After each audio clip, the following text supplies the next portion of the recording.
Hello, hello, hello, my friends. Good afternoon, good evening, good morning, good whatever part of the day it is for you.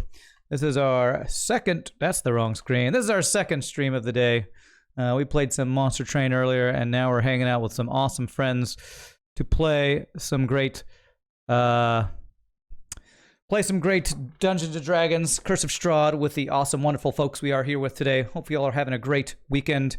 Hope everybody's getting ready for the holidays. Thanksgiving's coming up, and of course, Mr. Shogi, the defender of Christmas, I'm sure is excited for the Christmas carols and all that stuff.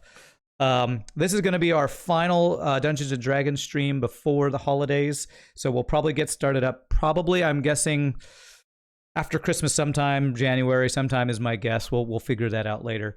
But we are going to have one final stream to return to our original characters, I believe. And just a quick intro for everyone to remind you. Top left, we have Archon. Top middle, we got Doreen, who is the wonderful GM. Top right, we got Jitterbug. Over here to my left, is that my left? My right, my left, somewhere, is Shogi. And then, of course, we got Zach. So thank you all for watching. And Doreen, I'm going to hand it over to you and get this started. I'm excited. All right. Thank you. All right. So, yes, as Ryan mentioned, you guys are now going back to your proper, true primary characters. Last session, your consciousness was kind of merged with a Barovian counterpart, let's just say, and you had an encounter with Strahd himself. Didn't go so well, maybe.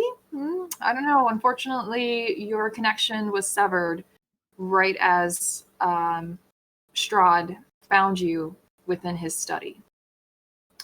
But before that, you were able to meet his bride, this beautiful red-haired woman who her name was Serena, and she wasn't a willing bride. You do recall that.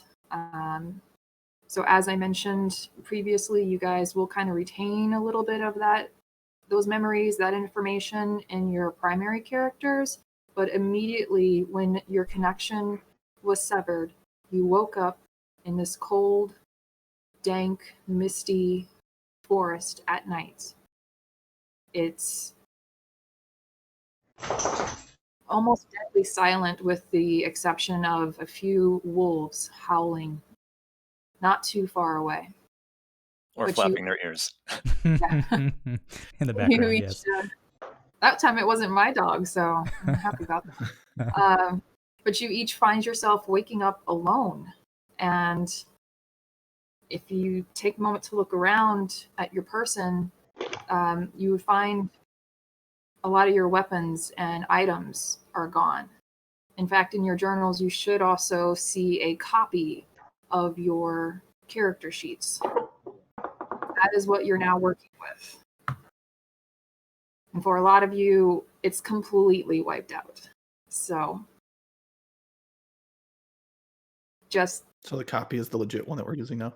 Yes. Unfortunately, though, the way that it's set up, whatever changes you make to your hit points on that sheet doesn't carry over to your token. That only is tied to your main one. So just, keep that in mind. And just trust me. I know it's kind of shitty to wake up and all your stuff's gone, especially certain classes that are very, very dependent on certain things. But don't worry, I have a plan. I'm okay with it. But first, I would just kind of want to touch in with everyone as you're waking up. We'll start with Evander. You're waking up alone in the forest. What are you thinking, feeling, just real quick? Give me a little bit of insight. Sure. Because Evander remembers he had fallen asleep, I believe, in an inn, as he normally does, when he woke up to this. And so it's been a couple weeks since our Strahd encounter, correct? No. Okay. So your very, very first kind of dreamlike state here in Barovia was at Durst Manor. Uh-huh. And you woke up from that, spent a few weeks Okay. trying to get back to your normal lives. And then suddenly again this weird dream kind of brought you back into Barovia and these Barovian counterparts. You had your encounter with Strahd, and then you immediately wake up here. Okay, well then Evander is absolutely confused. He's probably not even sure who he is. If he just was in the middle of, well, Dargos had a very rough time getting blown up by a fireball, then close to eaten by freaking vampire followers. So I would say he's probably a little frantic as he looks around in this dark forest that he doesn't recognize, looks around trying to see if he sees anything or hears anything, and is probably freaking out a little bit, honestly. Okay. And what about Galen? What is he thinking, feeling? I believe Galen would probably be feeling the same way, just feeling that there's some kind of weird disconnect that's maybe going on inside his head in regards to what he might think to be as visions or dreams, but they seem all too real for him, at least in the moment. I think immediately, though, just based on where he finds himself, the soldier would kick in. And if he's hearing wolves or something else, he would be looking around for anything that he could find to be some kind of weapon, whether it be rocks or maybe just a very thick, dense piece of wood, just in case, just not knowing what might be coming from the forest around. Right. Okay. And then Ulrich. So we all hear wolves howling in the forest? Yes, you do. Okay. Well, the first thing that Ulrich feels when he comes to is thinking, yes, I knew I would come back. I knew I'd be here again. He's absolutely thrilled. He's frightened, especially hearing the wolves, but he is thrilled more than anything. After everything that happened, he wanted to come back. He knew he was meant to be here. Everything in his life has changed since coming to Barovia, and now that he's here, he wants to see it through and discover if he can find any answers to the secrets he's been searching for. But as he hears the wolves, he's going to ground himself again and look for any shadowed area to try and hide.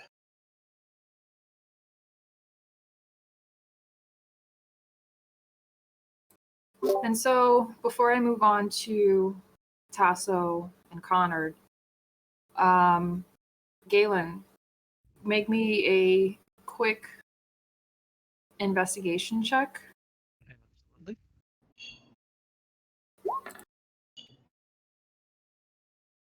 Okay. I would say you're able to find a decent-sized branch that has fallen from a nearby tree.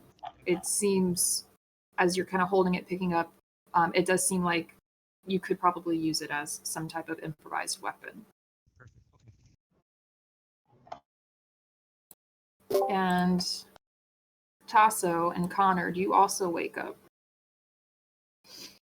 Tasso, how are you feeling and what's going through your mind?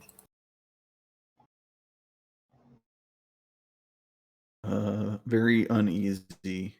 While I'm accustomed to waking up in the forest, this not being my home is troubling, and not recognizing the wolves as being a part of my normal surrounding puts me on edge. And my first instinct is to find a place that I can kind of tuck myself in and do some sort of investigation to see if I'm even familiar at all with where I'm at, if anything that is around me is normal, dirt, animals, sky, trees, whatever it may be, just to see if I can get my bearings as to where I'm at. All right. And what about Connor? What is he thinking, feeling right now? Initially, confusion as he first wakes up and finds he's not where he remembered going to sleep at. Moving to dread as he recognizes that the wolves howling in this dark forest probably related to the strange visions he's had over the last few weeks. And then starting to panic as he realizes that his spell book is missing. To him, this is like losing a limb.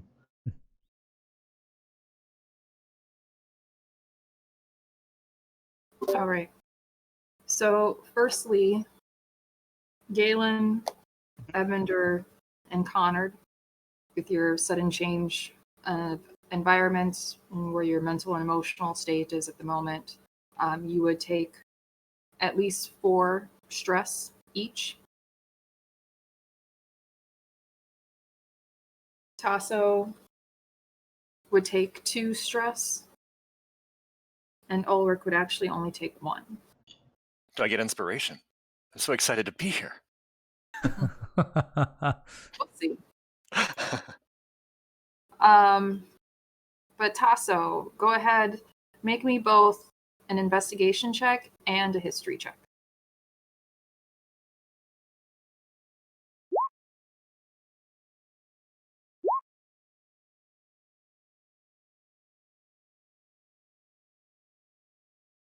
Okay, so nothing about the woods itself, the scent of it, even what you can see through the partly cloudy night sky, even the stars are different. So nothing seems familiar to Tasso, but you do kind of have this deja vu feeling where these woods do seem familiar to you. And you know them as the Slavic woods that basically encompass and surround all of the lands of Barovia. Slavage. Mm-hmm. Slavic. That's Svalich.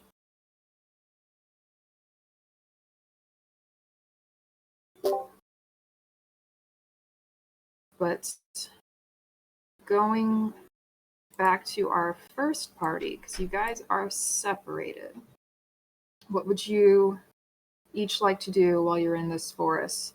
Ulrich, you kind of slinked in to a shadowy place, but you do hear wolves, and it almost sounds like they're getting just a little bit closer.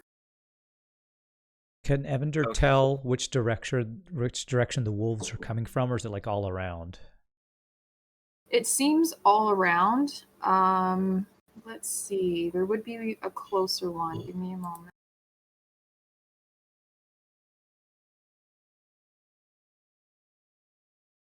Let's see. You seem to hear the most coming north of you. Okay.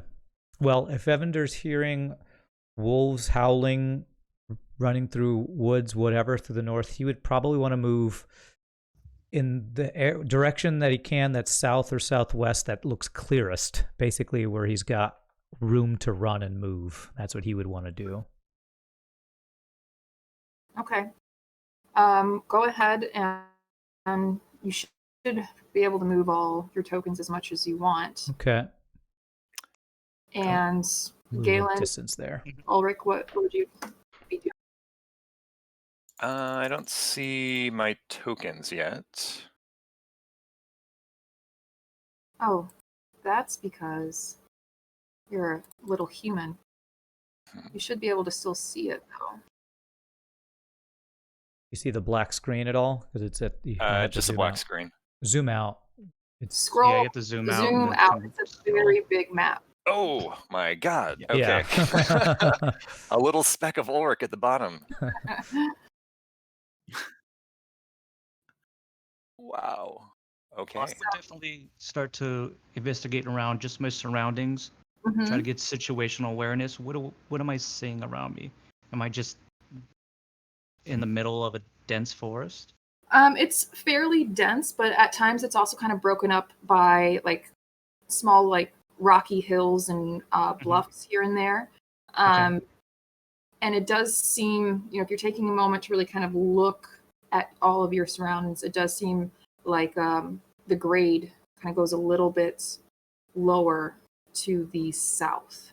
Okay. It almost like the bluffs and stuff get a little bit rockier and rougher towards the north.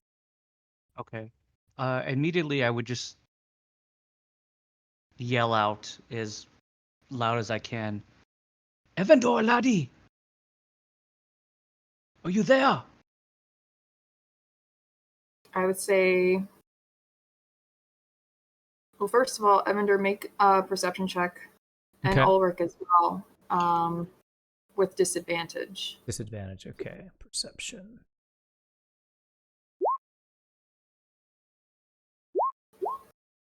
So 7 for me.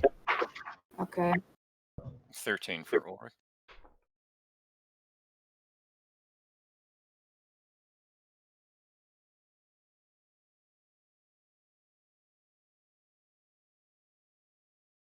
So, Ulrich, you hear what you think might be a voice on the wind, but you can't quite pick out what it's saying or the voice itself. In what direction did it come from? You're not entirely sure, but maybe north. Okay, and the wolves are coming from. The wolf, what you're hearing, you are hearing it from the north, but also to your east. Oh. Okay, and looking up at the sky, it's nighttime, I'm assuming? Yes. It is nighttime. It's an overcast evening, and the moon is basically not visible. You maybe think maybe it's a new moon. And just turning around and doing a 360, I can't see any kind of objects or settlements through the trees. No settlements through the trees. What if I look up? Can I see any kind of towers or mountains or any kind of landmarks over the trees? Not from this vantage point. And the wolves are still heading in my direction. They're headed to all of your directions. But Would the it be voice coming was from the north for me as well? Yes, the north and west. North and west. Okay. okay, so then Ulrich wants to maybe move like 20 feet away from where he is and find a good hiding spot. Maybe he'll even like climb up into a tree a little bit if he has to. Sure. And hearing the other voice seeming like it's between me and the wolves, he just wants to listen and see what happens. Okay. Feel free to move your token as you want. So I just see it against the black screen. Should I be seeing a map? Oh, okay. Not for you, unfortunately. Okay. If you had some type of dark vision, you would see a bit more, but I could cast dancing lights, but maybe not with wolves coming. Okay. I guess I would just like to start making my way down the descending terrain. okay. Can I see any like rock formations or anything like that that I can get on top of? Because I definitely want the high ground in case of I have to defend myself here. You would be able to see right above you is kind of like a rocky bluff there. But that would be going towards the wolves. Yes. So that's the only one that you can see at the moment from where you're standing right now. Okay, then I'll just start making my way south Okay. as fast And as my little legs can carry me. We'll go ahead and switch over to our other two party members. Tasso, what would you like to do? Is there a tree nearby? Like, am I in an open field? Am I in like a lot of woods? Like, what's? Yeah, hold on. It's loading here. I'll pull you in. So right now where you're at, it is kind of rocky. There is like a rather large tree right to your east there. Mm-hmm. Other than that, it looks like a lot of this part of the forest isn't as densely packed as the north side. Okay. Does the tree look like something I'd be able to climb with much ease? It might be a little bit difficult just to kind of get to that first branch, but after that, you would not have a problem. I want to try that first to see if I can get to that first branch. Okay. So I want to climb up and see if there's what else I can see in the area. Sure. Make an athletics check for me.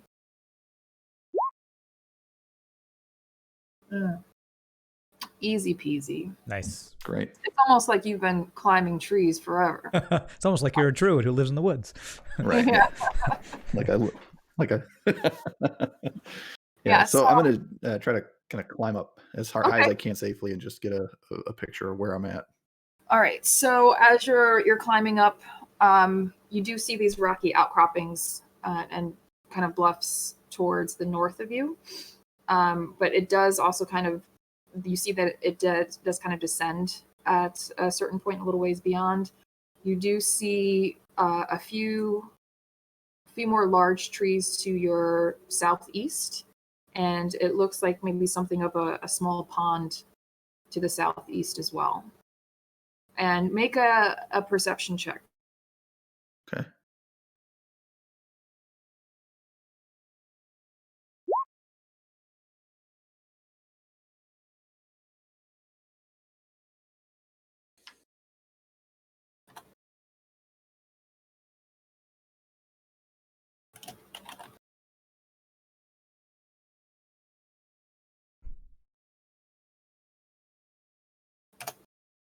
Oh my god.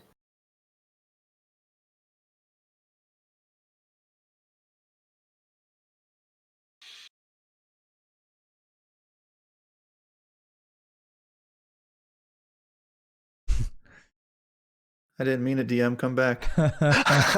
You perceived too much. I take it back.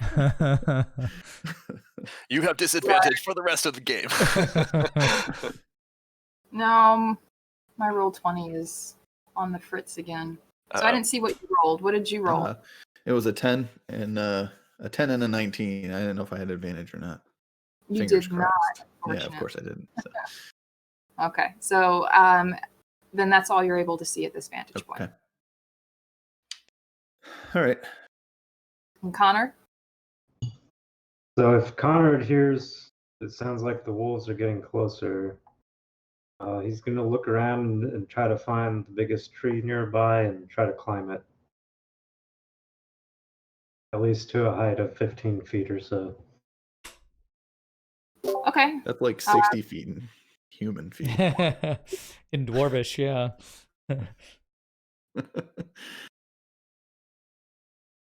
And what did you roll? I did not roll yet. Well, roll your athletics check for me, please. Okay, there we go. 12. All right, so it takes a little while. You're not maybe as agile as you'd like, and you're making a little bit more noise than you probably want it to, but you do eventually make it to your destination. You do see a small little pond, basically right to your south, like directly south of you. Okay. You also see a few larger trees, and it does look like there may be a clearing to your north. And you also see what looks to be an abandoned wagon of some sort What direction is that? to your north. Interesting. Does it still sound like the wolves are getting closer? Yes. And he'll just stay in the tree. He's a tree dwarf. It's very rare. Okay. And anything else you two would like to do while you're in your trees? I would climb down and continue toward the next tree that I could then climb to see if I could find something else in the area, and preferably away from the sound of the wolves, but it doesn't really strike me as odd to potentially even walk toward them. Okay. All right, so we'll say you're walking towards that tree, and we'll go ahead and check in with Evander, Galen, and Ulrich. Evander, what would you be doing? Evander, I have a feeling is still kind of confused and not understanding where or why he is where he is. So I feel like I don't want to say he's panicked, but he's like very anxious as he's moving through this forest. So he's trying to continue to move south and see if he can just see anything. He doesn't have the wherewithal to stop and climb a tree. He's a city boy, not a a forest dweller. So he's just going to keep moving through the forest. I feel like he would almost maybe start whistling or singing to try to calm himself down, something musical to be like something a bit of normalcy. So almost like I would say he would start humming a traveling tune as he's walking through this forest, trying to calm himself. Okay. And as you're humming, another sound strikes you. You pick up another sound that doesn't seem to fit here in the dark forest alone. It sounds like a child crying. Which direction do I hear this crying from? Let me zoom in on my map here. That would be pretty much right, maybe about like 10, 15 feet to your left, so like the west of the west. map. Okay. As soon as he hears this crying, he is sounds like a human, I assume, some sort of. Yes. Okay. Well, then he's going to slowly alter his traveling tune to be kind of he wants to actually start singing the lullaby that he remembered hearing from what was her name? Lavinia? Yeah, Lavinia's lullaby. He wants to start kind of humming that as he moves closer to this crying he hears. All right. And the crying becomes louder and louder just because you are moving closer to it. And right underneath the tree, next to the tree trunk, crouched down, you see what appears to be a little girl crying, her hands covering her face. Can I tell how? Hand. Good thing that Zach's not here. Can I tell how old this little girl is? Yes, she appears to be maybe about 7, 8, or 9-ish. Okay. Well, Evander is going to cautiously not move any closer, but kind of drop down in almost like kind of like he's sitting on his heels. So he kind of gets on her level, staying about maybe 10 feet away from her, and just sing a little bit louder. And as he sings a little bit louder, he's going to start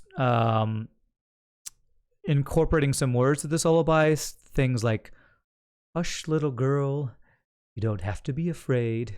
You have friends here." And a kind of sing-songy lullaby type style. Okay.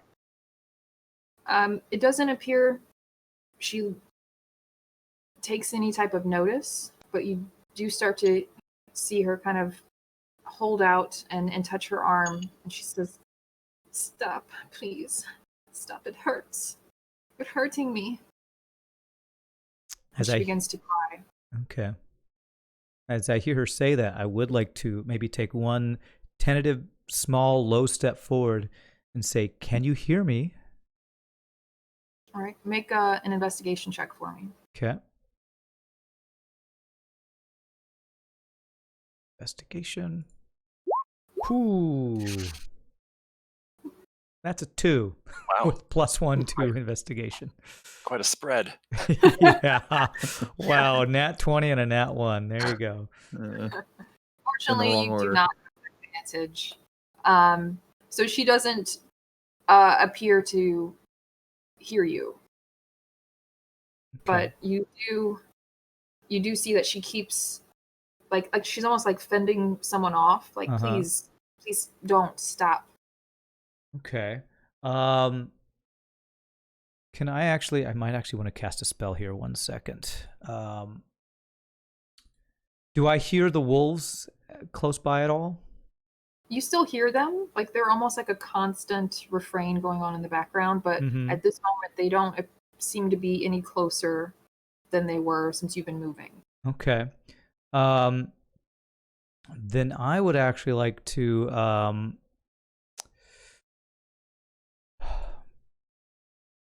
I think I want to actually cast Minor Illusion And I would like to, this is one that I don't think I've used before. Let me click it here.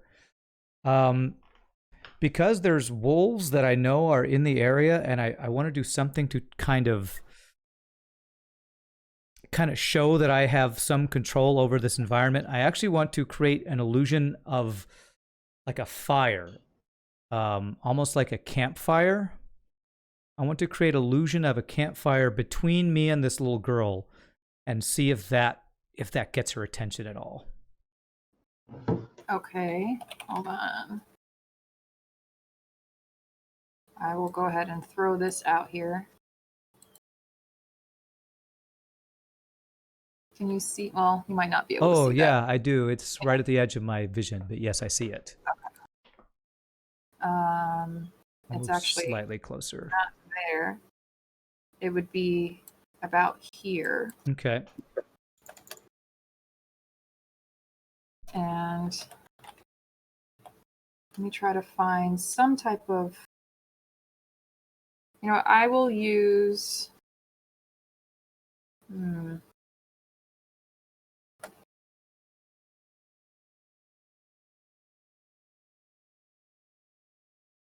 well, I mean, It's kind of a rules question, so not to rain on your campfire, but with minor illusion, it doesn't normally create light. So while you could have an image of a flame, I guess if she was really noticing, it wouldn't be casting any like ambient Right. light It or wouldn't create any shadows. light or sound. I Yeah. just want to see if the vision of it would Mhm. catch her attention, if that makes sense. Sure.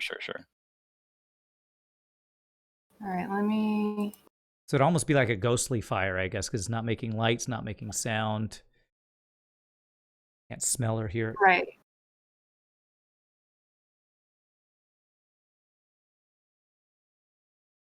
I just want to find something real quick for her. So she's going to be right on the other side of that fire Okay. that you created there. Make another perception check for me. Sure. Perception. Oh Telling no! you, Evander is out of it in this forest. What are the odds? What a city boy! He is. I'm telling you, he does not go camping very often. Not What Evander. is So it doesn't appear that she notices the fire, the image. What it does seem like to you, though, it's almost like she seems wrapped up in her own thoughts and what's happening with her here. Okay. Sorry, go ahead. No, it's okay. What were you going to say? Well, if she's not noticing this, and if all I can tell is that she's wrapped up in something, I feel like I would actually want to kind of pace around her to see if I can see anything that would be causing this. I don't want to get too close to her because I don't want to spook her, but I want to understand. So I kind of want to move around and see if there's anything attacking her, if there's anything that I can see. Okay, then make another. Well, I'm gonna say make investigation check because now you're actively like kind of looking for something Okay. specific. Hopefully, it's better than my perception. I hope so. Jeez. Investigate. Can't be Hey, worse. there we go. There we There go. you go. Okay, so you don't see anything else around her or the tree trunk itself. But as you're kind of walking around and you see that she's trying to fend something off, you do catch at least one moment where it looks like there's almost like a pin is pricking the skin. There's a little indentation, and she kind of winces in pain, but you don't see any blood. Oh, that's very We're gonna strange. leave you there. Okay. Galen, Yes. what would you like to do? Just going to continue to keep running. I refuse to veer off any other direction, knowing that it's best to just run in one direction and see what you find and run into instead of getting lost. As I continue to run, I'd like to be picking up just small rocks or pebbles in case I need to throw them. And I would be yelling out the whole time, just hoping that Evander hears me. And I just go, Evander, my lady. And then I just go like, why did I say that? What is that? Evander's I'm in just, touch with his feminine side, so. I just like keep running and just keep looking at all these trees and just say, a dwarf does not belong in a tree. And just keep going. All right. Can you move your token to where Absolutely. it's going? Which direction are you running in, Galen? Just I am going as south as my little feetsies can go. Okay. All right.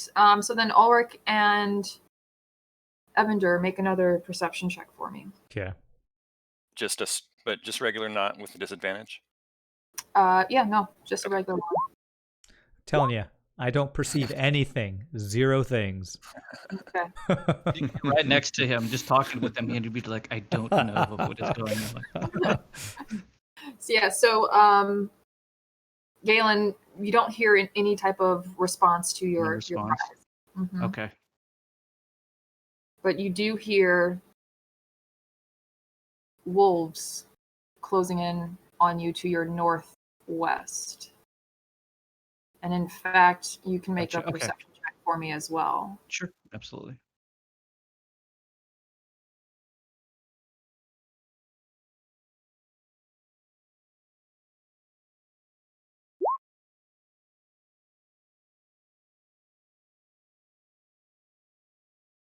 Okay. So you don't see any wolves yet. Mhm. Obviously, you've heard the howling, but now you kind of hear movement in the tree line kind of to your west. To the west? Okay. Mhm. Ulrich. Okay. Do the wolves sound like they're coming closer from the northeast? Yes. So from the north, and then for you, it's closer to the east, though. Okay. And I didn't hear any little dwarf feet running anywhere near me. Nope. No yelling. Nope. Okay. Ulrich just wants to try and climb up maybe like 10 feet into a like shadowed tree, most shadowy he can find, and maybe use some magic to hide him even Okay. better. So you want to climb up a tree. Yes. All right. Make Oh athletics. no. Also a city boy. All right. Let's see. Oh my gosh. It was not meant to be. That's ridiculous. Unfortunately, you try. You do at least grab hold, jump high enough to get a branch, and it snaps. You Oh. didn't realize it's not strong enough to bear your weight, what little bit there is. Yeah. So you fall to the ground. Okay. Now I'm just gonna creep back into the shadows and just tuck in and cast my spell. If I should do that now. Yeah, go ahead. Okay. So I cast my disguise self to make every part of my being, my skin, the whites of my eyes, everything, teeth, just a mottled black and gray, just to blend in with the shadow as much as possible. And I can put that in the chat. Please do. And Evander, what would you like to do? So real I quick? see a little girl kind of cowering down. Is she next to like leaning up against a tree or anything like that? Yes. So she's basically on her bottom. Her knees are kind of pulled in close to her chest. She's crying and also like at the same time, no, stop, please. It hurts. You're Okay. hurting me. Well, since she has, let me go back to me.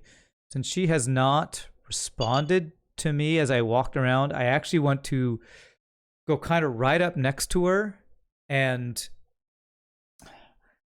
I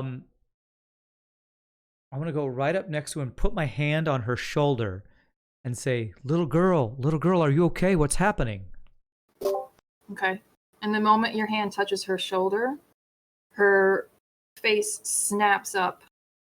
Her eyes meet you. and then they turn white, and they begin to turn to dust and fall out of her face. And then the rest of her begins to turn to this white dust, and she just fades away. Evander's going to stand up and back off really quick. Like, what just happened? Is there any like residue of this dust on the ground? Yes, there is. Is this anything Evander would have ever seen before? Has he ever experienced anything like this? No, definitely not. Okay. So does he hear the crying anymore? Or does that fade away as her body fades? That's gone as well. Okay. Evander wants to cautiously approach and like pick up a little bit of this white dust and like look at it. Okay. Because he doesn't know if this is like a ghost or what, but he wants to look at this dust and see what it feels like, what if it smells different or what's going on with it. Okay. I would say you pick it up. It's very pale white in the lighting here. The smell, you're not really familiar with it, but the feel of it does kind of remind you of like cornmeal a little bit. Oh. Time for baking. Yeah, we'll leave you there. Okay. Investigate this dust, Mhm. and we'll head back to Tasso and Connard. What would you guys like to do? We'll start with Tasso. Yeah, if I've made my way to that second tree, I want to try to climb it. Okay, absolutely. You would have made your way there. Go ahead, do another athletics check for me.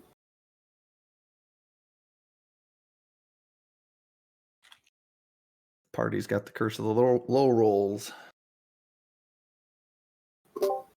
Yeah, so this one, it's a little bit more difficult for you to find a place within this tree that you can climb.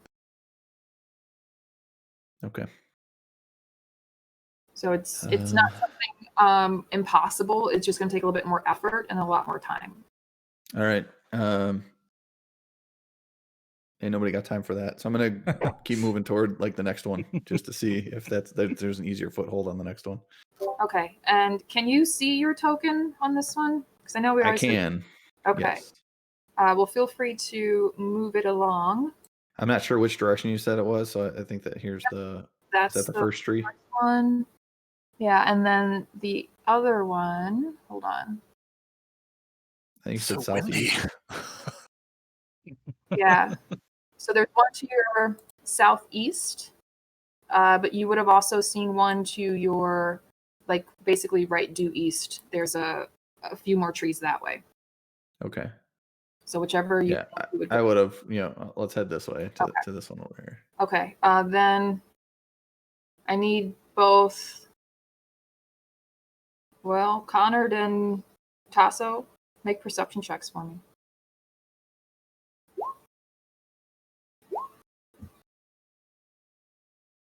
All right. That's high enough that you guys probably would have heard like other people rustling and kind of moving about nearby.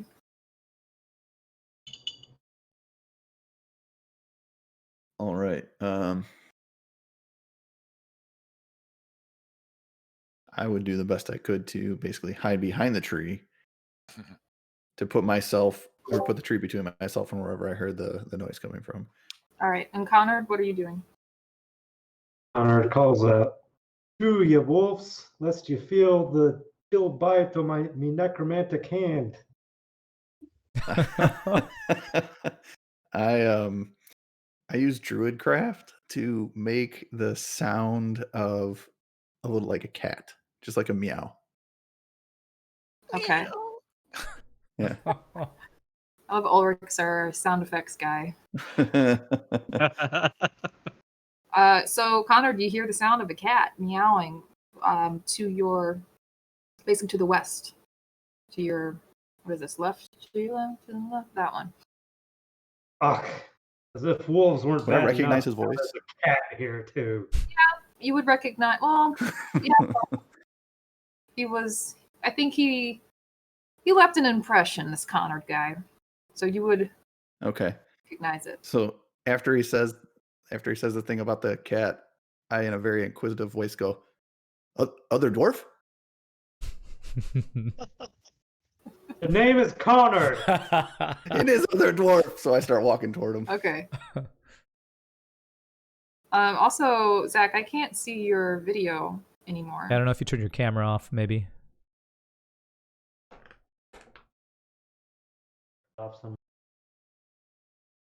There we go. There we go. All right. So yeah. So Connor, do you see All right, so I start making my way toward Connor. kind of moving out of the tree line towards you?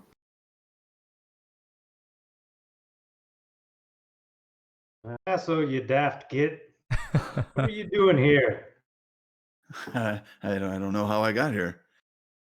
Magic bring us to the house. Magic bring us here. Nonsense I woke again. up in eh? the woods that were not my own. Well, it seems there's wolves about. I suggest you get yourself up in a tree. I'll try again. I'll nod at him and just walk back toward the tree that I was hiding behind and see if I can climb up.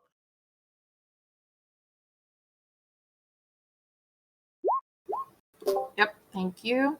Okay, this is a little bit better.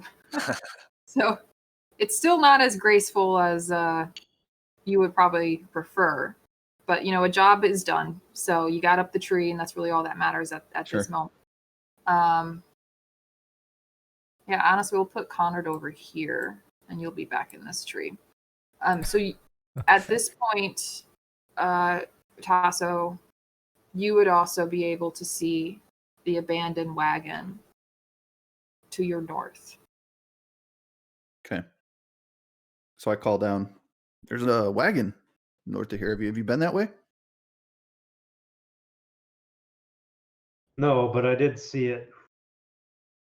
Maybe after these wolves Maybe we- pass us by, we can check it out, but I don't plan to move before then. Wolves are no worry. We'll be fine. Come on. Do as you will, but I'm happy where I'm at. Connor, make me a history check. Ooh.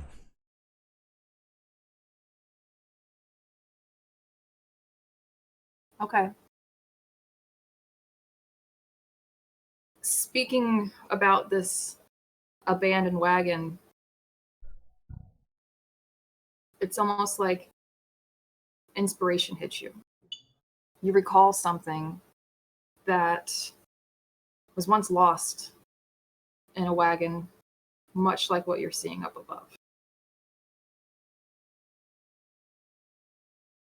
If you don't remember what that is as a player, let me know. It was something. It was something. That's all I'm going to say. Feel free to text me.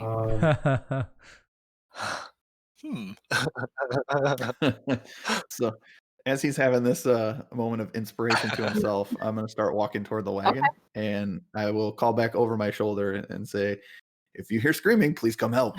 And I'll start walking. Okay.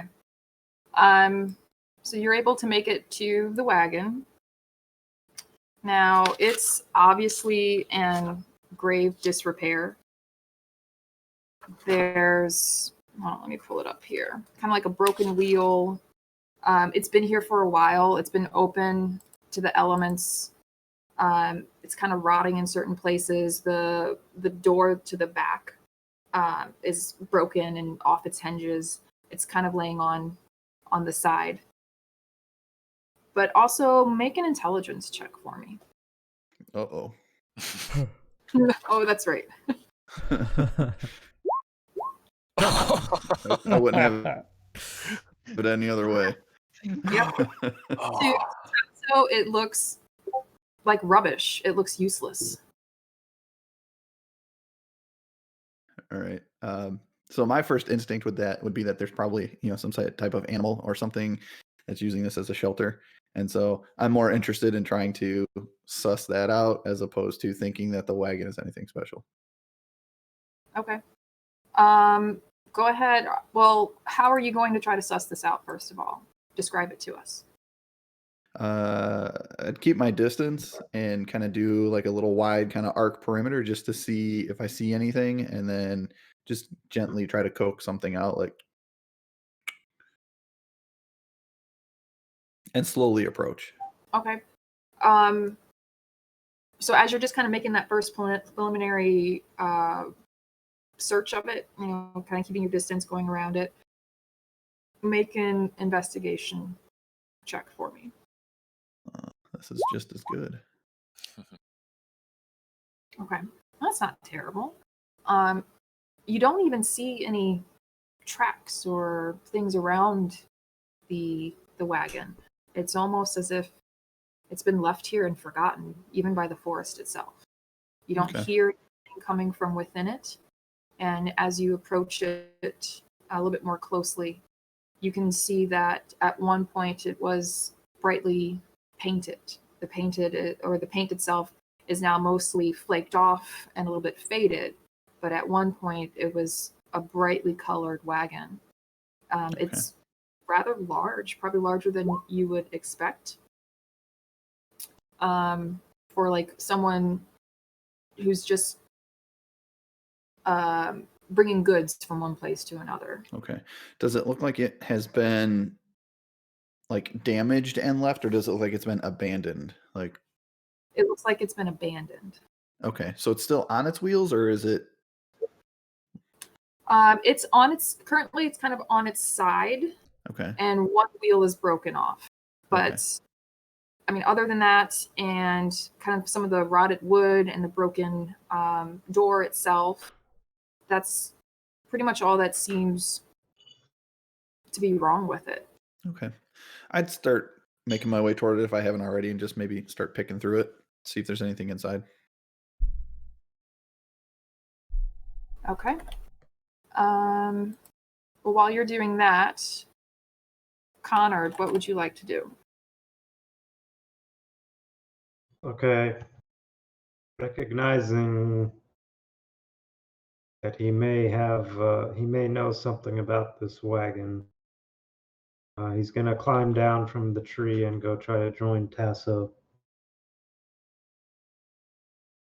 All right. And while you're walking down, getting close to it, go ahead and make a perception check for me. Okay, yeah, you just see that this wagon is kind of like in disrepair, but Tasso is now kind of all like in there looking around at stuff. Tasso, you would see that it looks like a living space. There's even like a little iron stove in one corner of it. It looks like this is a place that people lived in. So, I mean, the chairs are kind of tossed over. There's some clothing that's kind of mildewing and molding. But it's, as far as you Anything can of tell, use? not really much of use. Okay. Is there something specific you're looking for? No. I mean, I don't have a whole bunch of stuff, so if it was things that could potentially offer like rope or something like that that seems like it's, still in good use, I would take that, but that's about it. Okay, yeah. Most of the stuff here, it's almost as if things were packed up in a hurry. Okay. So anything of real use is probably gone. I mean, there's, like I said, there's some clothing here and there, some chairs that have toppled over. So really the only things that I would care about would be like a lantern, a rope, maybe a bedroll, canvas for a tent, just kind of survival things. Give me just a straight D20 roll. And while you do that, Connor, what are you doing? Conrad's going to start looking for a book. If he sees Tasso sifting around through everything, he's going to say, let me know if you find a book. Oh, you came. I will. All right, and Zach, if you can make a investigation check for me, please. I got a 16. I don't know if you saw that on my D20 roll. I did see that. Thank you. So I would say with that roll, you're kind of like looking kind of deeper towards the back of the wagon now, and there is a little like a little drawer, and you're able to kind of pry that open. The wood kind of sticks a little bit, but because it's been warped by dampness and things like that. But within it, you do find a rope. Great. I'm gonna put that in the. Well, I don't have a backpack anymore, so I'll put that on the old belt. Okay. And underneath that drawer, there's another one, but that one seems to be locked. Is it made out of the same wood? Yes. Yes, it is. Okay. I'll call back and say, I don't see any book. There's a couple of drawers back here I can't open, but Did you find a key? Anything to get these drawers open? oh, I didn't think to look for that. I start looking for a key. Okay. You both are looking for keys? Yes. Go ahead, make an investigation check for me.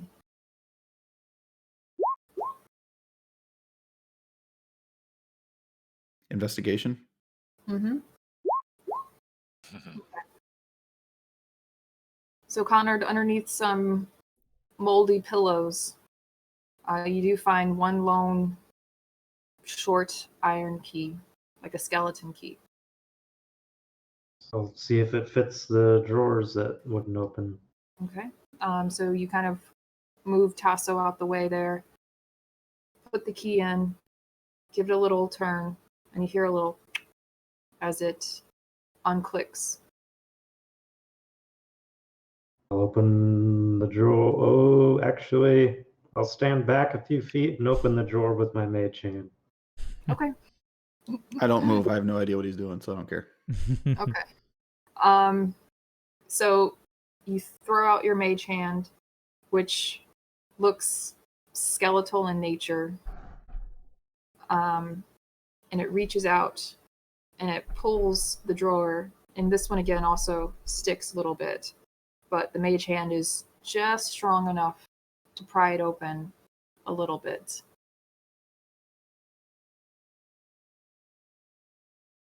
I'll go and look into the drawer. Okay. Within the drawer itself, you find a small book, almost like a journal of some sort. The cover itself is this dark, like inky black leather. And as you, are you going to reach out and get it? Mage hand, yes. Okay. Your mage hand reaches out and picks it up. I imagine it's probably too dark to read it without any light source. Not yet at this point. And in fact, if you want to just go ahead and take it and open it, or are you going to have the mage hand kind of like hold it open for you? If it's too dark that I know I won't be able to read it, then no. I'll just stuff it in I guess I don't really have a sack or anything anymore, but I'll just carry it without opening it for now. Okay. And as you hold it to carry it to your person, you feel a chill run through your body. And that's it. So we will pause there with you guys, and we'll move back to our other group. Ulrich, we'll start this time with you. So remind us, you're cowering against the Not tree. cowering, just crouched. Just crouching. I Yes. apologize. You're crouching within, like next to a tree trunk, completely Yes. hidden to kind of blend in. And as you are there, maybe because it doesn't expect you to be there, because you're just so well hidden, a raven flies down and kind of settles right in front of you. And you see that it's picking and kind of playing and toying with the shiny object that every now and then will catch what little light is here, it catches that, and you can see the glint of this shiny object.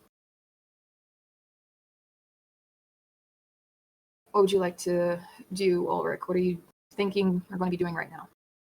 And it's just, did it fly down with it in its mouth? Yep, with it in its mouth, and you know how birds kind of Sure. toy Kinda with. drop and pick up and. Yeah, that's pretty much what it's doing. Is there enough light to see exactly what the object is? It's small. You can tell that. Okay.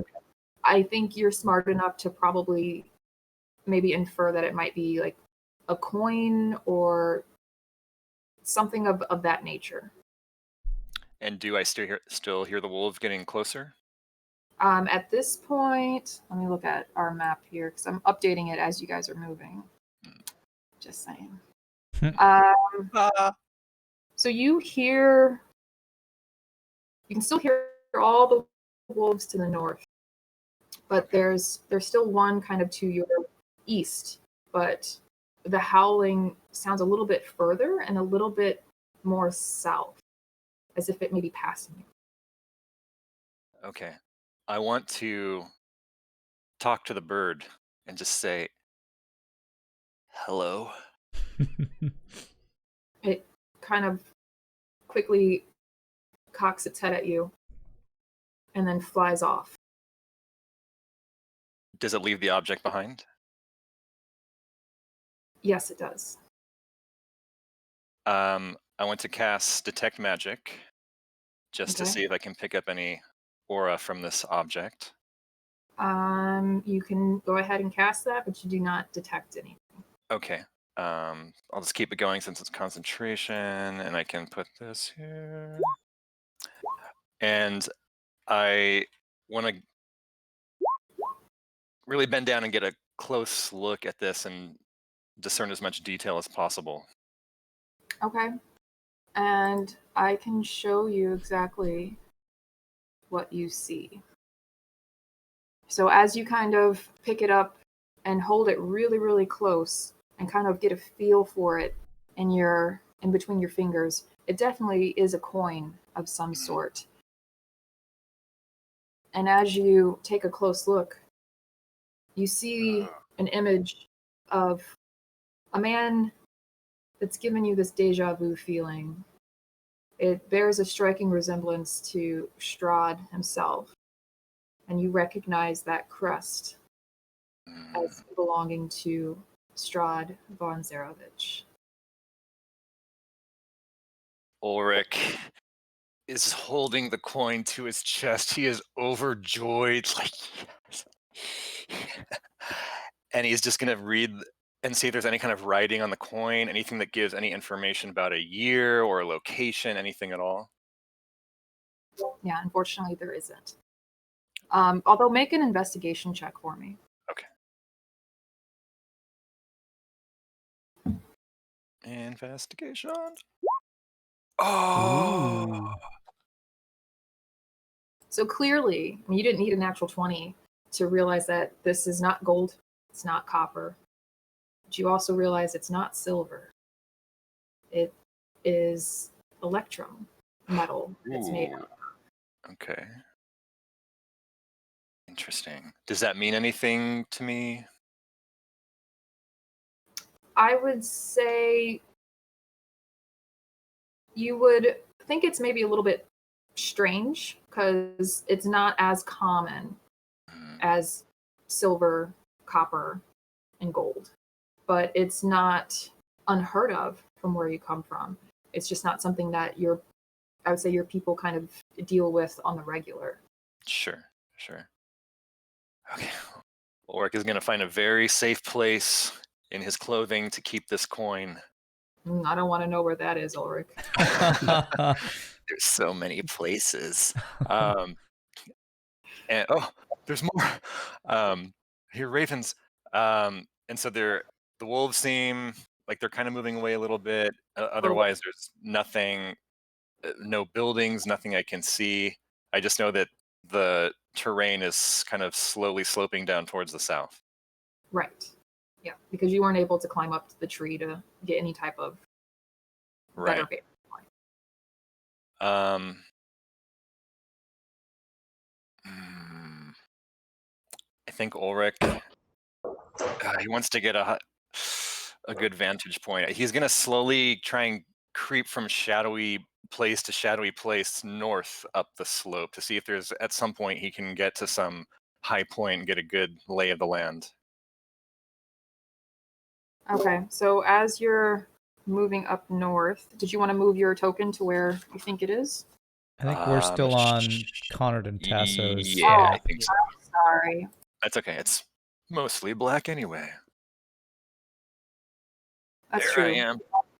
To be fair, you don't have any type of night vision, so you won't be able to see very much. I mean, I could do dancing lights, but Ulrich doesn't want to risk that right now. He's just going to be carefully moving through the dark. I guess just really trying to be stealthy and stopping often to listen if there's any animals or anything dangerous sounding. Okay. You don't really hear anything other than the wolves and the occasional cry of a raven, Okay. but they don't sound terribly close like the wolves. But as you're moving up a little bit, like, were you wanting to try to climb another tree or get on top of a bluff or rocky outcropping? Yeah, I would say if it seems like I've maybe moved maybe like 100 feet up this slope, if there's some kind of rock or tree I could climb up just to kind of see over the tree line. All right, and unfortunately, there's nothing within your vision Okay. that you could climb. Then I will keep walking north. Okay. Evander, what are you doing? Well, after kind of investigating this white powder and having no idea what it is, he's just gonna kind of put it in his pocket to see if Yes, if somebody else knows what this is, if he can find somebody, and he's gonna actually. That really freaked him out. I mean, that seeing a woman or a little girl dissolve in front of him creeped him out. So he's actually gonna continue to move to the west, and he's gonna, for the first time, call out and say, Galen, my friend, can you hear me? Is anybody out there? All right, Galen and Ulrich both make a perception check for me. Oh, roll 20 is doing some weird stuff. Come on. You just rolled a natural 20. What are you talking about? And then 2 6s. Oh my god. All right. So Galen, you just real quick, you hear what you think is Evander calling you, and it sounds like it's coming from the east. Make a 90-degree turn to the east. Okay. Feel free to move your token as you see fit. Okay.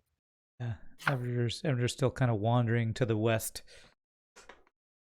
Okay. And Galen, as you're kind of moving into this tree line, you feel someone grab your shoulder. Oh wow. I will immediately spin around. And you're met with the image of this ghostly man. He looks kind of ragged, middle-aged, kind of like dark, shaggy hair, an unkempt beard. His clothing is well kept, but it's of poor quality. And he looks at you and, do I know you? We look at him and just go, state your name, laddie. Do I know you? Who are you? Who am I? The name's Galen, laddie. How do you not know who you are? And why are you out here all by yourself? And you feel his grip on your shoulder tighten. And he brings his other hand around to your other shoulder and grips it. And at this point, he's practically shouting, "Who am I?" going to try to forcefully break his grip to create distance. Your hands just kind of fade right through his. Who am I? He's Tell me still- who am I? Immediately, I would just start yelling back the moment that my hands go through. I'm just like, I don't know, laddie. I don't know. Who am All I? right. And Evander, make a perception check, just because he is shouting and yelling. Uh-huh. Yeah. Who am I? Who are you? Who are they? Perception. Gah. It's just like I have not had a perception of over 5 yet today. What is your modifier for that? It's my perception is wisdom, and it's negative 0. 1. Oh, I have a okay. minus Oh. 1 on perception, I think. Well, I would still say, based off of the locations, Ulrich, you would be close enough to just faintly hear the sound of a man shouting. But it doesn't seem familiar. Not from what little bit you're able to. Sure. Coming from west or east? The northeast, northish. Okay. Northeast. But Galen, he's gripping you, and now he's like pulling you closer, and he continually asks, "Who am I? Who?" Do I do I feel like a physical presence when he's gripping me? Yes, you can feel that. Okay, but when my hands try to break it, Yeah. I go completely through him. I'll just yell back out to him with equal volume. And I'm just like, I don't know, laddie. I don't know. Besides, where are your arms? and just keep doing this as I'm going through it the whole Okay. time. And Just at this why point, is this happening, laddie? Why? he breaks hold on you, and he just falls to his knees, sobbing, and he lets out this cry of this aching pain. Just like you feel for him. You can tell that he's lost. To assume it doesn't take much again to kneel down and be at Yeah. height level for him. And I refuse to touch him at this Okay. point, and I just go, "What do you last remember, laddie?" And he just kind of sobs and says, "I don't know, nothing." He looks up, meets you right in his eyes, and you can see the pain and the hurt. Who am I? Make him feel better, and I'm to assume I get a sense that there's something. Is it safe to say that I get the sense that there's something spirit-like with him? Enough that if I'm waving my hands through this, Yeah, I mean, this that's guy- pretty obvious, but also Okay. kind of make an insight check for me. Sure.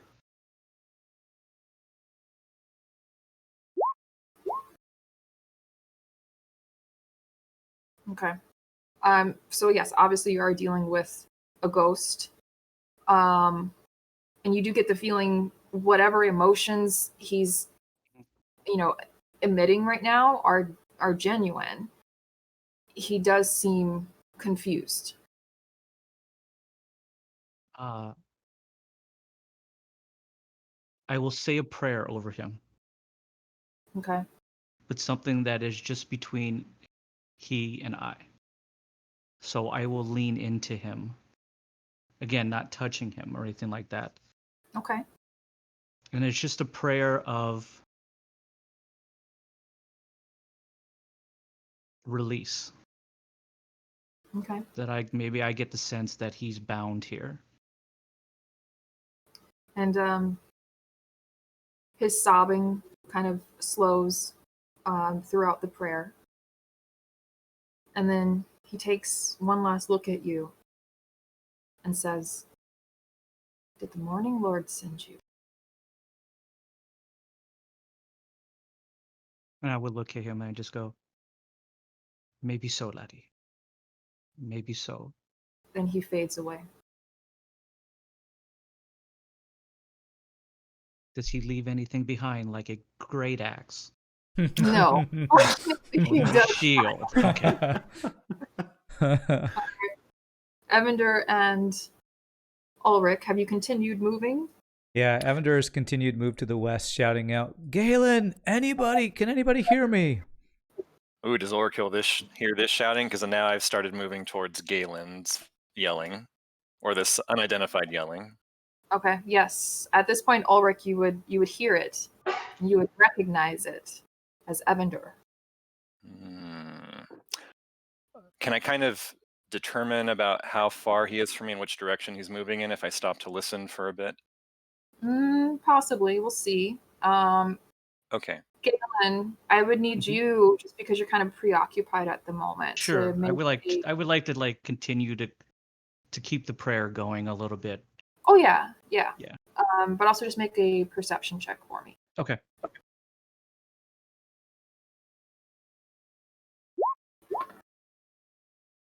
Oh Okay. yeah. Nice. All right. So while you're praying over this lost soul, for lack of a better word, and he departs finally, you do hear the familiar voice of your friend Evander coming from basically right behind you, because you turned around to face the ghost. Right. Yeah. So it's going back to the east. Okay. I'll immediately snap back up if I hear Evander. I'm just like, Evander, laddie, is that you?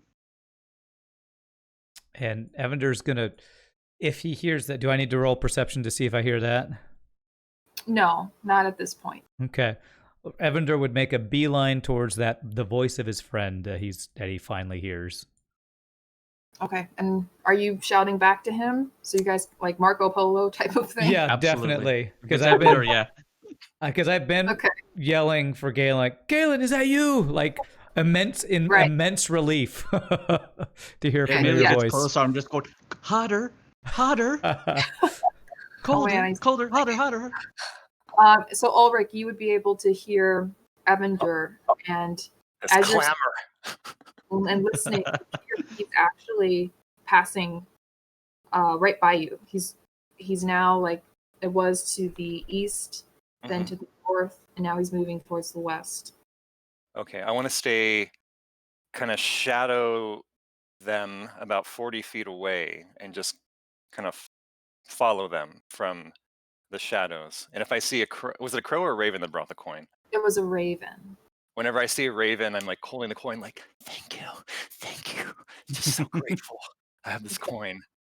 And I just want to stay in the shadows and follow behind and listen. Okay. So eventually, you guys will meet up. Oh, nice. We'll say about here. Okay. Ulrich, you could be. Oh, let me zoom in. This is a large map. Yeah. You can blame Zach for this, by the way. Zach. Yeah, so basically right where you're at now, Ulrich. We'll say you're kind of, I think if you want to slink and be shadowy, maybe about there. Okay. But before you guys reunite, let's check back in with Connard and Tasso. Tasso, what are you doing? If I've already pilfered what I can out of the wagon, I would look to Connard and kind of give a shrug and be like, so what now? Does it still sound like the wolves are getting closer? Not at the moment, but they're still out there.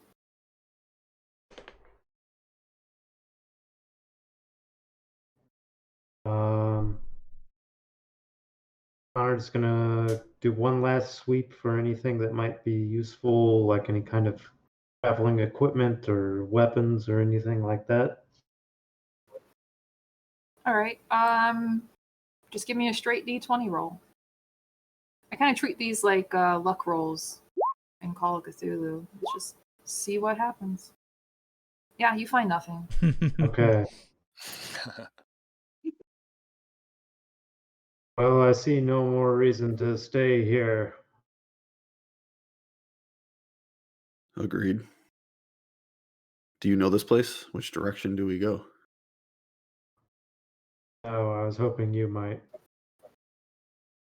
You recall that the wolves were mostly seemed like they were coming from the south of where you guys are. Well, if we're looking for civilization, I wolves. say we move away from the wolves. A rare display of wisdom, Master Tasso. Let us be off. No wonder he called you other dwarf.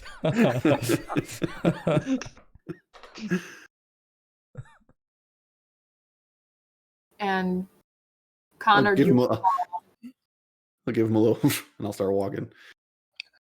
just like, okay, whatever. Connor, do you recall It's a compliment. and basically knowing you guys just came from a wagon, this wagon would need quite a bit of clearance to maneuver through the forest. Yeah, are we like on a road or is it like ruts? Is it? Yet, but there, where kind of the wagon has kind of been abandoned. If you look towards like the northeast a little bit, there's a little bit of a curve. There's a little bit of an opening here in the forest where the land is mostly flat, and it kind of leads into, I don't know, it's kind of like a clear walking space, if that makes sense. Maybe I'm not describing it very well, but it's wide enough for a wagon to get through. Based on the direction that the wagon was facing, because obviously it would have had to have been pulled by something. Mm-hmm. Is that going north or is that going toward the wolves? Like, which way was it traveling? Well, as far as where you're seeing the wagon and where the animals would have been harnessed to, that is going towards the north. Yes. So away from the wolves? Away from the wolves, yes. Okay. Yeah. That would be the direction I'd want to go then. Whichever way the wagon was going. Okay. Feel free to move your tokens as you see fit.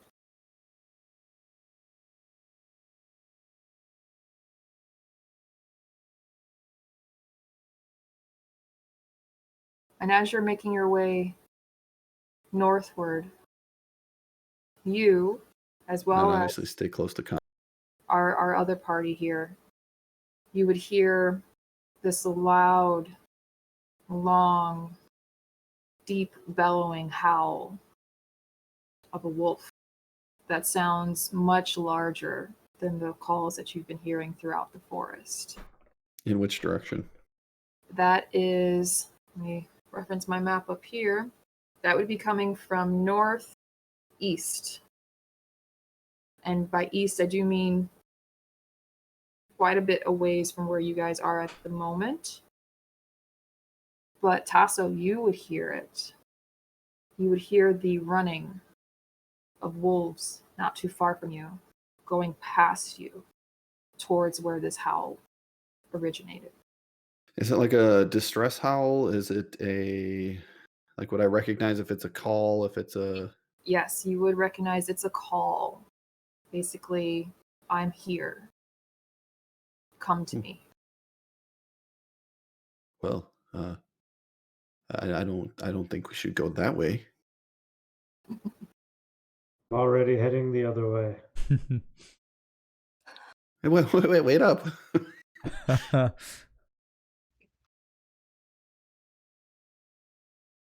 And Tasso, because your passive perception is what it is, as you're running to catch up to Connor, something catches your eye. And kind of like this little outcropping, kind of almost like chiseled into a nearby bluff. You find what looks to be a grave, like a gravestone. I try to call back to Connor. Hey, no, hold on. I see something. What is it?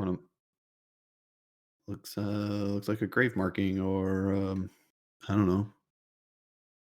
And as you kind Whatever. of take more time to look it over, did you want to get a little bit closer to it? Yeah, I'd start to walk right up to it. Okay. As you do, you actually recognize it. It's not a grave at all. It looks almost to be a shrine of some sort. Upon this kind of gravestone rock that's been, hewn into this bluff, there's an alcove above it, and in there rests the skull of a ram. And on top of that, there's been body parts left, rotting. Human body parts? You'd have to get maybe a little bit closer. Yeah, I'll walk right up to it. Okay. Yeah, these are obviously human body parts. Also make I'm going to say make a history check for me with advantage. Okay. And the reason I gave you advantage is because you are a druid and you're seeing symbols, like druidic symbols, etched around within the alcove itself, around the ram, around the rotting body parts. And you're able to take or to kind of, well, that's all that you're able to see or discern because of things. But yeah. So I relay this information back to Connard, and I'm not taking my eyes off of the everything as I'm kind of relaying this back to him. Okay. Can I discern if it's, so obviously from my perspective as a druid, I wouldn't be one to go mingling with body parts. So is this like a different sect of druids? Like, why would I think a druid or a set of druids would do something like this? Make a history check for me. History check. More ones. Yeah. You would know that this is not something druids would usually partake in. But you don't know what the heck this actually means or who would do something like this. Yeah. Can Connor attempt an Arcana check to see if some kind of magical ritual was performed here? You could, yes. And while he's doing that, do the body parts seem fresh, or have they been there a while? Like, There's a variety, actually. It does seem. Why is that funny? Lovely, a variety. I don't know. a lovely bouquet. Yeah, there's some relatively fresh ones that have probably been there just for a few days, but then there's some that probably have been here for a couple weeks, and they're just kind of piled on top of each other. Like obviously the older ones would be towards the bottom, and what's funny is you don't see, obviously when things decompose, the tissues break down, the bones would have fallen. You don't see that. It's almost as if it either someone or something's coming here to change things out or pick things up. It seems very strange. Any tracks, like fresh tracks or footprints or anything? You can make an investigation check. And Connard, as far as your Arcana check, you don't really get a sense of any type of magical ritual happening. Does it look like the parts would form a complete body, or is it just certain parts? Yeah, And it'd probably form a complete body.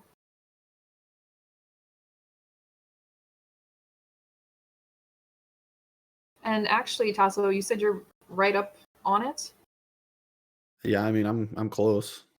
Make another perception check for me.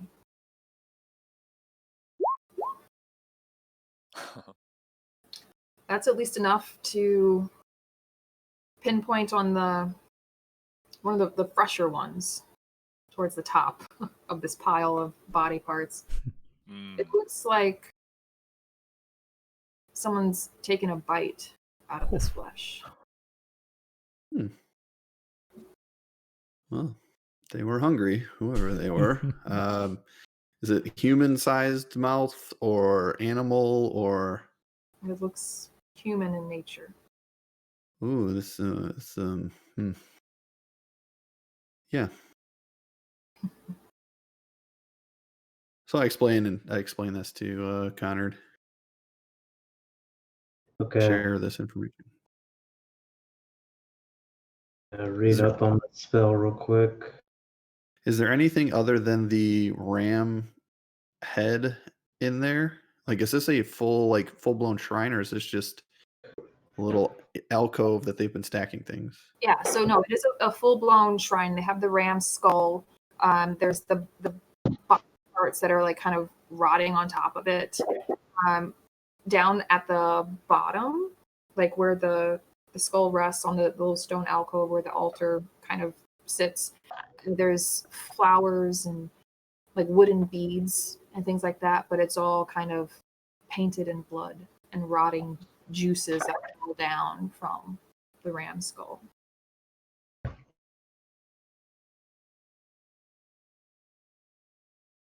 Do I think I could light it on fire? Yeah, I don't see why you wouldn't think you couldn't. Okay, so I'm just kind of sitting there looking at it like this while he's doing what he's doing. Barbecue. Say that. This is very interesting. So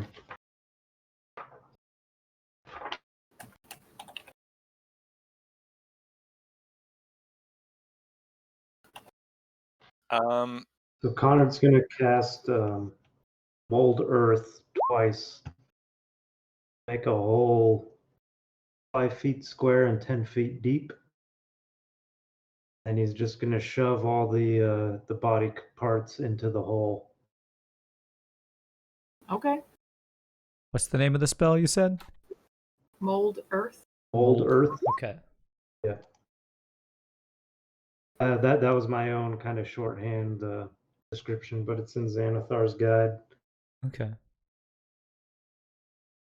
I guess that's to do with your dwarf heritage kind of thing. No, it's just a wizard cantrip. Oh, okay. And then after that, he's going to cast it twice more to fill the area back in, essentially burying these remains.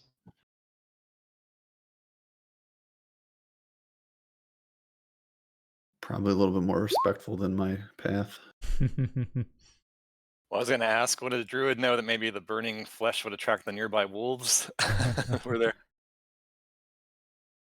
Remember, I'm not that smart.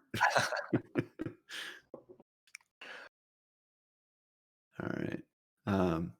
Doreen, you're muted. So the only thing that I know from this, and so I'm talking to Connor here, is that from what it looks like, this is an offering to death, asking for blessings, and anything looking for a blessing from death is not a friend of mine. Agreed. Let's move on. You can do your thing. Are you gonna do your thing with the body parts? Yeah, unless something stops me. Okay. No, nothing stops you. So you bury these body parts. You also like burying the ram skull and everything else with it? No, only the human parts. Okay. All right, so we'll leave you guys there. And we'll go back to our other party members in a different part of the forest. Evander, Galen, you've now found each other. Evander has arms. Yeah, Evander's been kind of in a panic. Just runs right up to Galen and like I don't want to say hugs him, but like kind of puts his arm on his shoulders like, "Oh my god, I've been looking everywhere for you. What's happening?"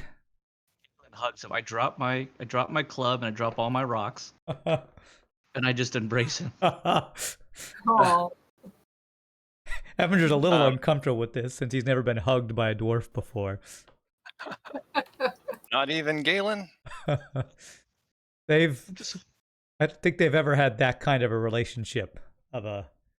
it's become that kind of a relationship. Okay, I Um, just start to hug him. I'm just like, Evan, laddie, why are we here? Evander goes, Did we- I was going to ask you that question. What's going on? You'd never believe it, laddie. The wolves out here. I just ran into a spirit. A spirit. Evander's going to pull that white dust out of his pocket and hold it out and say, this used to be a little girl. What the hell's going on? Why do you have that, laddie? I What is wrong with you? I don't know. She dissolved right in front of me. I figured maybe somebody would know what this is. I grab him by his shoulder. I'm just like shaking him. What's wrong with you, laddie? What have they done to us? Evander just kind of wants to look around and just ask, does this forest look familiar to you at all? Have you ever been here? So it doesn't look at all familiar, laddie. I don't even know where we're at. All I know is that wolves be about. I guess Evander will kind of like just drop this cornmeal remains or whatever, kind of dust his hands off and say, well, if you saw a ghost and I saw some little girl turn into dust, there's got to be some sort of haunted forest or something. Aye, laddie. But I want to look up at him and his whatever eyes that. What color eyes does Evander have? I I should know this. I think they're blue, I believe. Blue. And just go, laddie, what is the last thing that you remember? Remember? I had this crazy dream where I was exploring some giant castle and this crazy vampire threw a fireball at me and I was found this woman. It was this crazy dream, and then I wake up and I'm here in this forest. Laddie, was this woman extremely attractive? I think so. She was like trapped in a tower. I think this vampire was gonna like marry her, but she didn't want to. I grab him and just go, I think we had the same dream, laddie. and as you guys make this revelation, you hear movement in the trees behind you. I immediately drop and I pick up my rocks. Yeah, Evander turns and And as you do, you both turn to see Merrick in front of you. This is the young man, for lack of a better word, who was there with you in that tower, in that fight. You can see the wounds on his body where he's been stitched back together like a reanimated corpse. And he just stares at you with a kind of neutral expression. Would I know that I'm looking at Merrick? Yes. Like that name immediately registers with what yes. I see. The name, you know the face, and then you know the name. Uh-huh. It's that fresh in your mind that you both would recognize this person in front of you as that Barovian that fought along with these other Barovians in that castle with that very attractive woman, apparently. Absolutely. I immediately look to, well, I don't fully look. I just kind of like dart my eyes up to see if Evander is looking at the same person. I just go, laddie, are you seeing what I'm seeing? Evander's gonna go, yes, he was one of my companions, but is he His undead? name is Merrick, correct? Yes, Merrick. I do remember. Why do I know that, laddie? Why do This- you know that? This is like the first time we were in that house where we were transported somewhere. This is all connected somehow. We experienced his life, and maybe you experienced the time right before he died. That was Strahd who we were hunting. Maybe Strahd caught him. Maybe Strahd killed him. I mean, I'd lean in. I just go, obviously, laddie. His like head's been restitched on. Evander actually wants to call out to this being and say, Merrick, is that you? Can you hear me?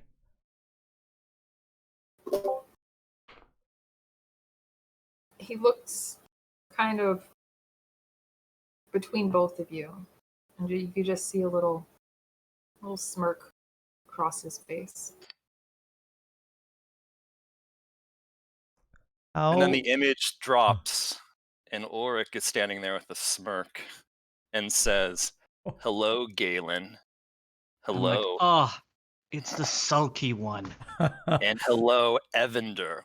Bilzai." And he says these words in Abyssal, and from in front of Ulrich, the shadows coalesce into an 8-foot tall, shadowy demon with horns and glowing red eyes. It doesn't have legs, just swirling shadow. And it looms in front of him, and he's smiling. He's looking right at you, Evander, and he says, "Do I still seem pathetic?" And the shadow goes hurtling straight towards you. Before you can do anything, you shudder, but it passes harmlessly right through you. And he says, and he stands up, and before, where he seemed to hunch and not make direct eye contact, he looks straight at you and stands his full height. He's actually rather tall, as you didn't notice before. He's 5'11", and he says to you, Evander, "Maybe Mr. Pasty has grown a spine after all." And he recalls the demon shadow, and it just hovers next to him.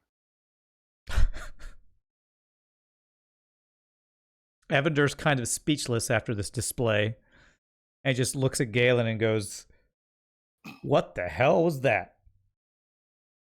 Probably not the same person, laddie.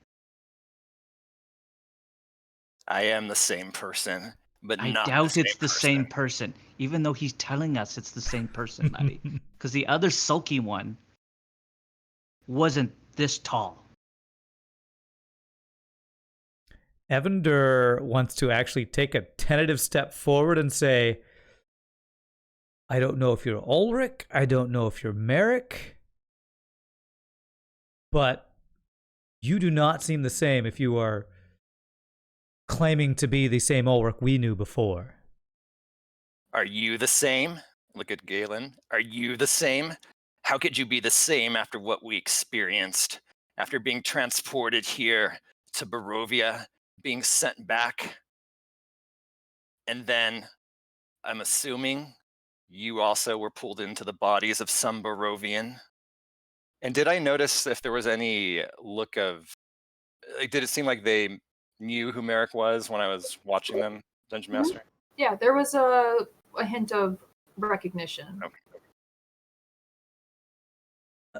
Evander's gonna, again, a little confused because he's still kind of not sure where or why he's here. He's gonna look to Galen and then back to Ulrich and say, "Yeah, I'm still the same person. I may have had a strange dream I was somebody named Dargos, but I'm still Evander. I haven't changed." Well, I have. I was brought here for a reason. Maybe you were too. It seems obvious. And my destiny lies here in Barovia. And it's obvious that you're here to help me achieve it. Evander's gonna look at Galen and go, "You know what the hell this guy's talking about?" At this point, Galen is really like hard searching for his flask. Do I at least have my flask? Flask is gone. Okay, so I'm about to fall apart here at this And point. at this moment, you hear the sound of a twig snap behind you, Galen.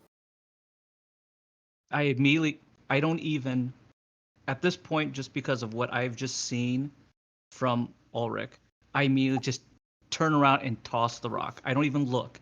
I just gun it. Okay. Just like chuck it. Yeah, I just like turn around and fing. I'll worry about who I hit later. Okay. So you turn around, you throw the rock, and as you do, the rock unfortunately just flies right over this wolf's head. That's right behind you. Oh, And okay. it's just kind of crouched down, glaring at you, Evander and Ulrich, growling deep within its throat. It's just And a you- regular wolf. Just a regular wolf. And you can see movement of others joining it.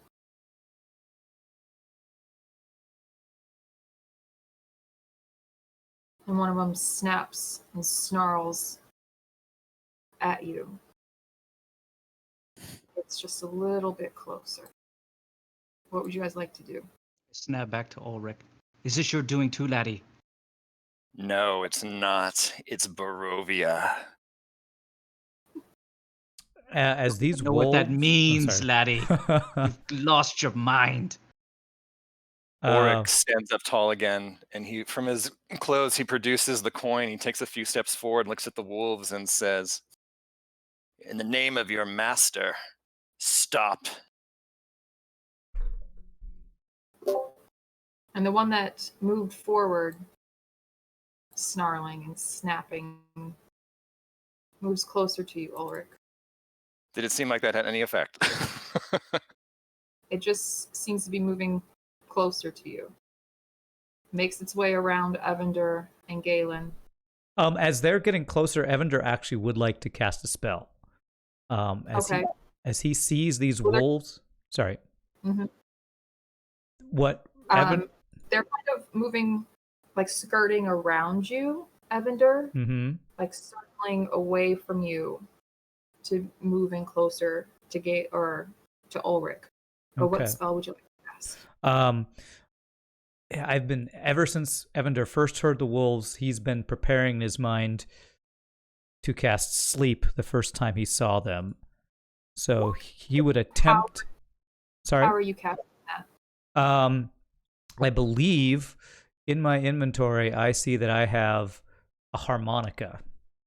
Mm-hmm. I see that I have throwing daggers and a harmonica, and I am attempting to use my harmonica as a musical focus to try and put at least one or two of these things to sleep as they're getting closer. And if you had time to create that focus, you would be able to do that. So basically, you don't have anything to cast any spells with. Oh, so this harmonica I have in my inventory is not actually there? It's there, but that's the harmonica that, if you remember, you found in Durst Manor. Not all of your musical stuff you said were used as focuses. Okay. So this is not one that I'm familiar enough to use as a focus for a spell. Right. Okay. So you try to cast that, and nothing happens. Okay. And as you're doing that, the wolf continues closer to Ulrich, and your eyes meet, and it lunges at you and snaps at your robes and tears a bit of it off. Are we in combat? Now, as it does that, it moves away. So if you wanted to try to hit it, I don't know with what, your fist. No. Okay, it moves off towards the southeast. And the others circle Snap and around run? to you, Evander and Galen. Now that So, Okay, quick go question: ahead. is Sorry, there a break in the circle now? The one that just lunged at me moved off. Yeah. Well, you might not be able to. Can you not see their tokens? I am not quite there. I don't see him near me. No. All right. Let me. I want to at least see if you can. Yeah. So then, as far as you would know, the one just kind of ran off, and you can hear movement from behind Galen and Evander. Did we see how many wolves are surrounding us? You didn't. Okay. No, The there's other more just than one. how big do the wolves look? Well, I mean, for normal human being, They're pretty. are they They're full pretty good grown? size. Yeah, they're full grown, Okay. hefty, leggy little wolves that have been eaten well here in this forest. Well, hearing the if, sound. Sorry, I was gonna say, hearing the sound behind me. Can I turn around and hold out the coin and see if that has any effect on these wolves? It has no effect. Galen, what were you gonna do? I'm just gonna divine smite it. With what? With my mind. Do I need something Link it, and we'll see. specific? You need a melee weapon. I have my club, You could try, yeah. my nice piece of driftwood. What am I rolling even with a piece of wood? Zach, what's Improvised improvised? weapon. Isn't it Uh, just 1d4 plus strength? Is that what it is? Well, I mean, if it strongly resembles a listed weapon like a club, then you could just use the club stats. But otherwise, yeah, I think It's it is more of a Well, I think branch. it's more just like a piece of wood, right? Yeah, I wouldn't say Like a it's heavy quite as branch. heavy as a club. Let's see. Yeah, Can I think divine it's smite my rock? You can still use your branch. I think that'd be your best option if Okay. that's what you're wanting to do. So still use the branch. Can use your divine smite. Yeah, we'll keep it with the 1d4. It's the same as the club anyway. So 1d4 for the Okay, then let me damage. try this. Can I just divine smite right in front of it, as if to No, scare because it off? it says Do I have to hit it? you have to hit the creature with a melee weapon. Okay, well then I'm gonna give it the old college try. Okay. It's just a D4. Well, first roll to hit, like roll your 20, and then I believe you just add your strength to it. Just roll a D20. You said. Yeah, d20 plus your strength modifier. Because I don't think there's anything in your background that gives you proficiency in improvised weapons. My strength modifier is 3. Okay, 16. hold on. Believe that's gonna hit, but let me just double check. Sure.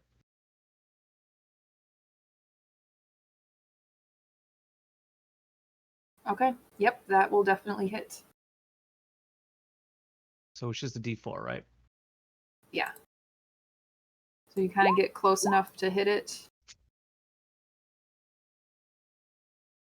Okay, could be worse. No, it's not. But yeah, and what's your smite damage? What's your radiant damage?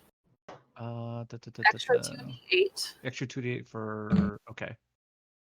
Yeah, because paladins have like this is like your class feature. Right. So Yeah. you don't really need like the wizard needs their spellbook, and a lot of magic users need their arcane focus and things like that. But this is just something that you can do just Okay. because you're Let me just do paladin. 2d8 here.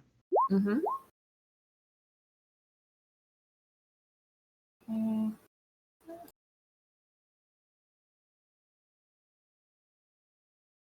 Okay. And upon getting hit like that, you hear the wolf kind of yelp, Mhm. and it too kind of runs off to join the other wolf. Can Ulrich, unless Evander, are you doing something? Yeah. Gonna as well. Yeah. Well, is this wolf also? Oh, did it run off? It didn't keep moving towards me. It ran off. Okay. Well, Evander's just holding one of the 3 daggers, which is all he has. He's holding one, kind of watching these things and seeing what their next move's going to be. So how many wolves are left now? At this point, none. None. Oh, it's just the All- 2. Well, it was 3 of them in 3. total. Okay. But yeah, the one that kind of bit at your robes, Ulrich, and then the 2 that were kind of right near Galen and Ulrich, and you see that they are running towards the the southeast. And that's where we will leave you guys. And we'll check back in with the people, Conrad and Tasso, who are just finished burying a very gross shrine. What Wish I could have been there. wanting to do now? So after he buries them and everything, does anything happen? Nope, nothing happens. Okay. So as we turn around and start to walk away, I'm going to take the quarterstaff that I have and kind of heft it in my hand and turn around and as violently as I can smash the ram skull. Okay. And just for clarification, I saw Tasso, because this is kind of how you described him, as just a man that just falls down asleep. So, Tasso, you did kind of wake up in your armor, your quarterstaff laying across your lap. Yep. That's why he still has his. Go ahead and make an attack roll against the ram skull. Okay. Ah, That is trusty strong. quarterstaff. You were hoping it's not like it just got obliterated, but it did crack it enough and break it to where it just kind of fell apart, and most of it kind of fell on the ground. Perfect. And now I'm ready to walk away. All right. And you guys are heading north? West. West? The werewolf call you said was to the northeast, correct? Right, northeast. I think we were heading west. Yeah, like west, northwest. Okay. Well, as you do, you guys come across like a little bluff. It takes you a little bit of effort to get beyond it. But as you crest over it, you stand atop it.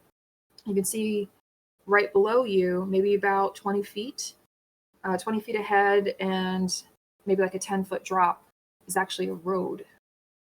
And on the other side of that road is more forest, but the road goes east and west.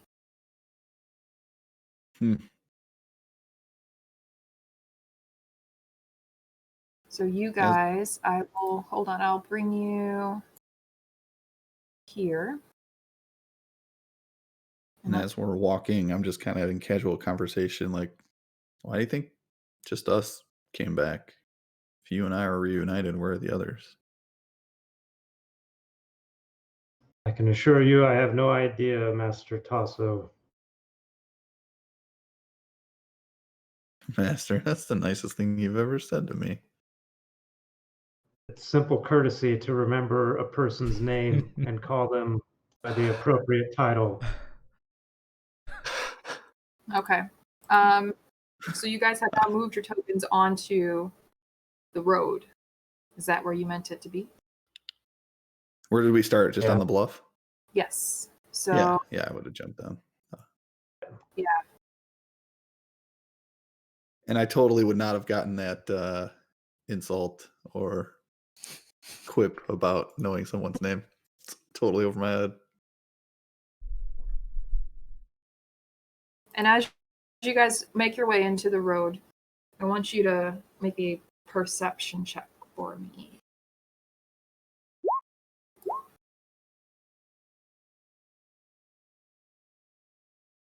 All right, Tasso, maybe because you're not really paying much attention to what Conrad's saying in one ear, out the other. But you take a quick glance behind you, and you can see the light hitting eyes. And you recognize these eyes as wolf eyes, pairs of eyes, multiple. And there's one set of eyes that stand or that sit above the rest of them. They are much further back, kind of hidden in the shadows, for you to actually see the wolves themselves and kind of make fuzzy outlines of them. And the one that sits higher above, you can tell is obviously much, much larger than the counterparts. How many sets of eyes do I see? You see about 5. Okay, so I nudge Connor and I say, there's at least 7 or 8 wolves back there. And I point in that direction. Their eyes are shining. That's again to the east. Keep calm. Don't run. Running triggers their hunting instinct. Walk You're away. telling me.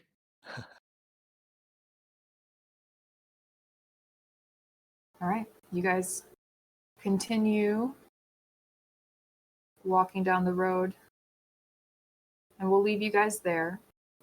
And I think before we go back to Evander, Galen, and Ulrich, we'll take a quick break. Okay. And see if you guys can get the heck out of the forest or not.